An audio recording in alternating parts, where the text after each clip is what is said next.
हर खबर पर होगी आपकी पकड़। डाउनलोड कीजिए एबीपी लाइव ऐप। बड़ी खबर इस समय सुप्रीम कोर्ट से आ रही है। सुप्रीम कोर्ट ने राजनीतिक पार्टियों की उस याचिका को सुनने से इनकार कर दिया है जिसमें डॉक्टरी की पढ़ाई के लिए प्रवेश परीक्षा नीट में 50% आरक्षण की मांग की गई थी।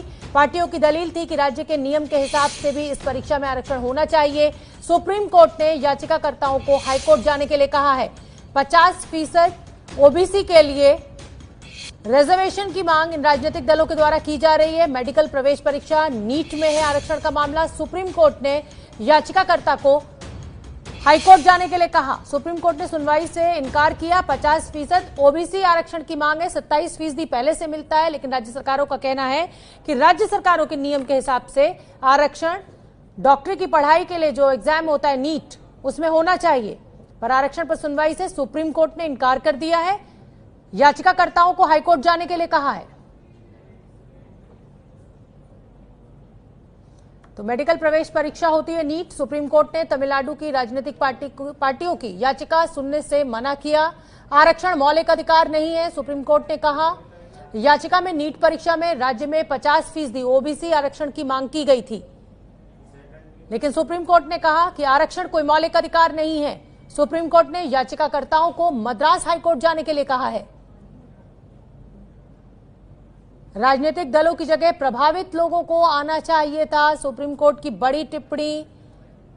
जिस तरीके से वोट की राजनीति चलती है आरक्षण को लेकर, उस पर बड़ी टिप्पणी कि राजनीतिक दलों की जगह प्रभावित लोगों को आना चाहिए सुप्रीम कोर्ट। आरक्षण मौलिक अधिकार नहीं है, सुप्रीम कोर्ट की बड़ी टिप्पणी। ओबीसी के लिए 50% आरक्षण की मांग करने पहुंची राजनीतिक दल तमिलनाडु का। नीट परीक्षा में 50% ओबीसी आरक्षण की मांग। सुप्रीम कोर्ट ने सुनवाई से किया इनकार, कहा मद्रास हाईकोर्ट जाएं आप। राजनीतिक दलों से बेहतर होता कि जो लोग इससे प्रभावित हैं वो आते। निपुण सहगल हमारे सहयोगी ज्यादा जानकारी लिए हुए जुड़ रहे हैं। निपुण, एक बड़ी टिप्पणी सुप्रीम कोर्ट की, एक तो सुनवाई से इनकार, फिर यह कहना कि प्रभावित लोग ही आते तो बेहतर होता। देखिए, ये बड़ी टिप्पणी है, लेकिन ये स्वाभाविक है। इसकी वजह यह है कि आरक्षण के मामलों में सुप्रीम कोर्ट आमतौर पर यही रुख अपनाता है कि जो प्रभावित पक्ष है पहले तो वो आए। तो ये जो राजनीतिक दल आए हैं वो कोई प्रभावित पक्ष नहीं है।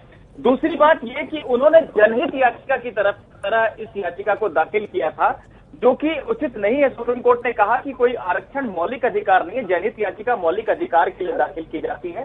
तो एक किस्म का कानूनी अधिकार जरूर है जो समाज में समानता लाने के लिए दिया है, लेकिन इसको मौलिक अधिकार मानते हुए अनुच्छेद 32 की तरह याचिका दाखिल हो, ये भी ठीक नहीं है। तो सुप्रीम कोर्ट ने जो बातें कही है वो तकनीकी रूप से बिल्कुल सही कही है। हालांकि सुनने में कई लोगों को ऐसा लग सकता है कि आरक्षण को मौलिक अधिकार नहीं बताया है, लेकिन कानूनी स्थिति देश में यही है कि आरक्षण कोई मौलिक अधिकार नहीं है। समानता आ सके समाज में, इसके लिए एक तात्कालिक व्यवस्था है। बिल्कुल मौलिक अधिकार है जो हमेशा संविधान में रहेगी। बहुत बहुत धन्यवाद निपुण इस पूरी जानकारी के लिए।